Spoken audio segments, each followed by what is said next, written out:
Hi guys, welcome back to my channel and thank you so much for watching this video. And I am Siddhi and I'm back with a video after a very long time. So now we all know that CA intermediate, CA foundation and final सबके exams खत्म हो चुके हैं. So now what do we do?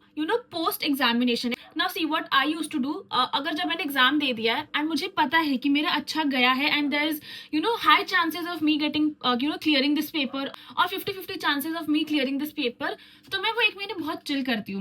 But there has been circumstances जहाँ मुझे पता था कि मैं क्लियर नहीं कर रही हूँ. Okay, so what I used to do, मैं एग्जाम के बाद 10-15 दिन 20 दिन का अच्छा खासा ब्रेक लेती थी, क्योंकि देखो अब स्ट्रेस तो हो रहा है, एंग्जाइटी तो हो रहा है, क्योंकि हमें पता है कि हम नहीं क्लियर कर रहे. ठीक है, तो अब जो चीज़ होने वाली है ना, तो उसका स्ट्रेस लेके फायदा नहीं है. ठीक है, अब उसको रेक्टिफाई कैसे करना, उसको ठीक कैसे करना है, वो हम उस प्रक्रिया में लग जाएंगे अब. सो द थिंग इज कि what I used to do, मैंने मस्त 15-20 दिन की छुट्टी ले ली, जहाँ मन किया घूम लिया, जो मन करता था कर लेती थी. एंड देन जब मुझे पता है कि मुझे वापस से वो पेपर देना है एंड कौन सा पेपर मेरा खराब गया, मैं वो चीज़ एनालाइज कर लेती थी.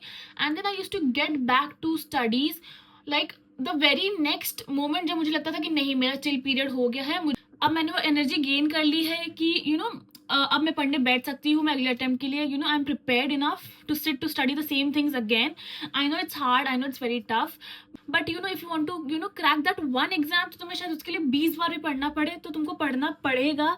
And this is what I used to do. I know it's very challenging and बहुत सेल्फ मोरल लो हो जाता है, सेल्फ कॉन्फिडेंस बहुत लो हो जाता है, क्योंकि आपको पता है कि आप क्लियर नहीं कर रहे हो एंड आपके कुछ दोस्त क्लियर कर रहे हैं. But that's normal, that's the beauty of this course, I would say. And it's very normal for you to not clear a professional exam and it is very normal. इसमें कुछ stress लेने की, anxiety लेने की बात नहीं है. हाँ, तुम हार तब जाओगे जब तुम बीच में उसे छोड़ दोगे. तुम्हें पता कि अटेम्प्ट लग रहा है, ठीक है कोई बात नहीं, हम इस बार ज्यादा मेहनत करेंगे फिर पेपर देंगे. बट अगर तुम यहीं पे हार मान जाओ एंड तुम छोड़ दो, तब तुम हार गए हो. ठीक है, बट जब तक तुम कोशिश करो तब तक तुम नहीं हारे हो. So this is what I used to do, कि अगर मुझे पता है कि मैं क्लियर करी फाउंडेशन में, मुझे पता था कि मैं क्लियर हो जाऊंगी, तो I was very chill. Intermediate group 1 में मुझे पता था अटेम्प्ट लग रहा है, तो मैंने समझ गई थी मैं पेपर देने के बाद कि हाँ मुझे अटेम्प्ट लग रहा है. सो मैंने छुट्टी ली, मस्त एंजॉय किया, ओसी कर लिया, सब कर लिया. एंड देन मुझे पता था अटेम्प्ट लगेगा, अटेम्प्ट लग गया. फिर मैंने ग्रुप 1 का May 24 में अटेम्प्ट दिया था एंड आई क्लियर्ड इट, क्योंकि मुझे पता था कि मैं क्लियर कर रही हूँ. उसके बाद सितंबर, जनवरी, मई, all the exams that came after May 24, मुझे पता था मैं क्लियर नहीं कर रही हूँ. एंड बस वही मेरा सीक्वेंस था कि पढ़ना है, मैं गिव अप तो नहीं करूंगी. एंड देन केम September 25, जहां मुझे पता था कि मैं क्लियर कर रही हूँ एंड आई डिड.